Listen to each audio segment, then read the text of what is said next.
Veureu històries sorprenents, persones molt divertides, molt especials, que han fet que el català sigui un idioma que vulguin aprendre, gent fora d'aquí, clar, no catalana, que parlen català, que han estudiat el català i d'alguna manera els ha canviat la vida. Doncs una de les coses que crec que és prioritari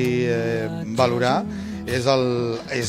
l'equip professional que hi ha hagut darrere del programa Catalonski, tant per part de Broadcaster Audiovisual Serveis com de la Lupa. És a dir, més de 30 persones, un any i mig fent aquest programa, viatjant per tot el món, amb una complexitat, perquè quan es comença un programa nou és de fet un format que s'ha d'estructurar i tot això és el que s'ha fet. I per tant, a partir d'ara el que es tracta és de poder continuar fent més programes i trobant un equilibri de temps, d'energia i de pressupost. Des que em va trucar el Balti i l'Oriol per fer aquest programa, ha sigut per mi impressionant, ha sigut una experiència inoblidable i m'han cuidat molt bé, tot s'ha de dir, s'han cuidat molt bé, sempre pensen en mi, pensen que jo no sóc presentador, jo sóc músic, llavors això sóc un novato total i m'han cuidat molt bé i m'he sentit aquí molt recolzat i ajudant-me en tot per poder fer aquesta tasca que és fer aquest programa que es diu Catalonski i jo estic encantat.